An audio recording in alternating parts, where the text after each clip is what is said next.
Hello, everyone. This story is being reported by multiple sources, including, in addition to Associated Press, CNN, Reuters, Euronews.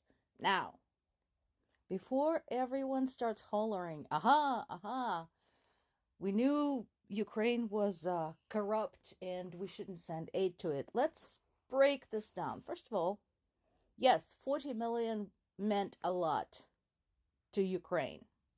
Absolutely. Also, let's not forget that that is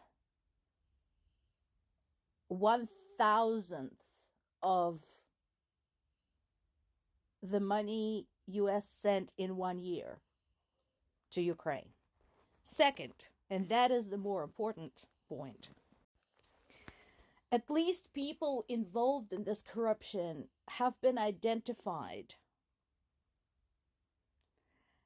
5 people have been charged, 1 people have been detained while trying to escape. If they're found guilty, they're facing 12 years in prison. I disagree with this, and I generally do not support death penalty. I'm very anti-death penalty.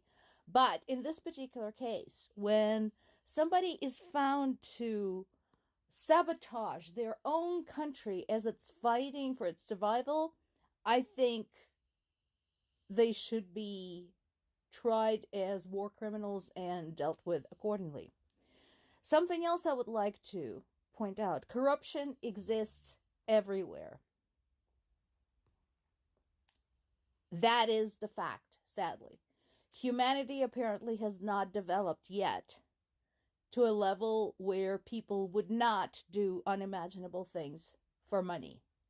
Corruption exists in the United States. So, while Ukraine had identified its criminals and is working to bring them to justice, the last time I checked, the bribed up and down Clarence Thomas and the rapist Kavanaugh are still sitting on the Supreme Court.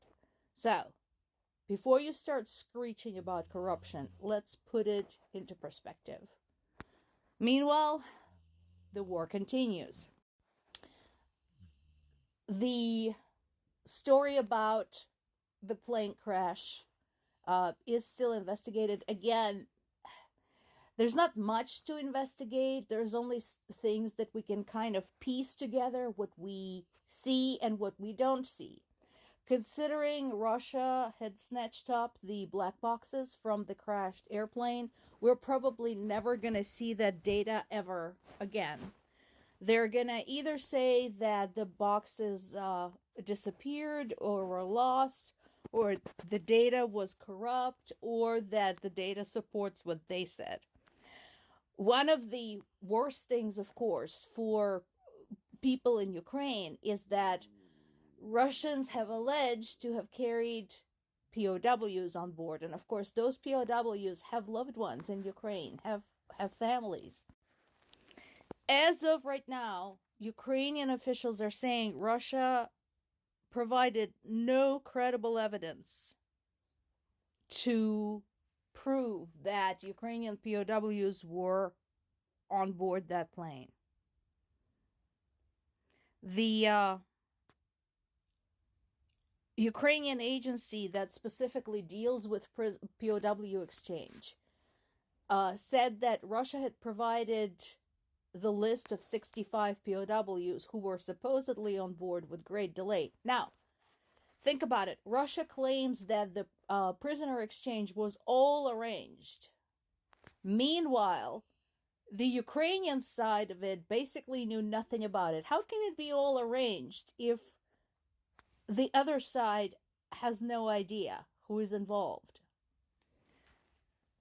So, this is still being investigated, and again, it doesn't surprise me at all that Russia is lying about this.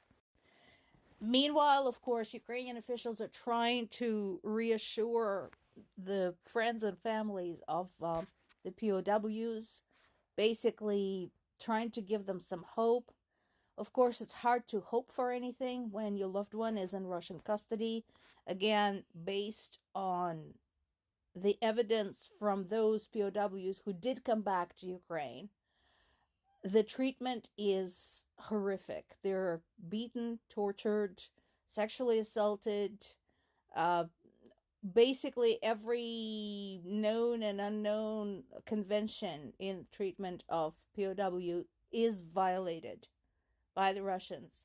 So it's definitely very different from how Ukrainians treat Russian POWs, where they guarantee them safety, feed them, clothe them, have a roof over their heads, and allow them to make a phone call to their families to let them know they're alive. Big difference.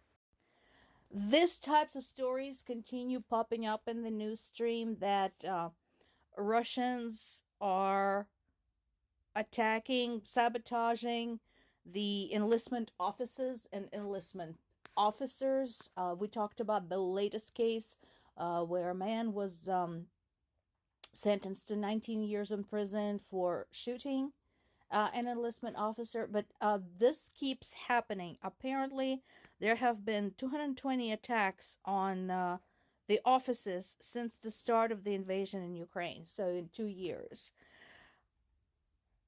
Again, I have to ask, as famous theater director Stanislavski used to say, what's your motivation?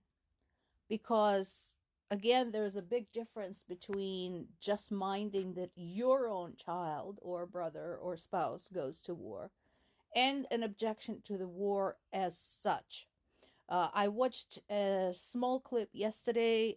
This is coming up to the elections in Russia, where a woman was saying, well, I'm going to vote for Putin because there's just nobody else. So I'm just going to vote for him. However, I would like for our sons and husbands and brothers to be brought home. And my question to her was, then why are you voting for Putin? How do you reconcile those two things? That remains a big question. A little bit of human interest story, which I always try to include because, after all, war is not just an event. It's something that involves human beings. This young woman was an army medic, and she discovered, shortly after she joined the army and went to the front, that she was pregnant and refused to quit. She continued working at the front lines until she was 8 months pregnant, at which point she was transported to Kiev to give birth. Just one of many. This is Ukraine.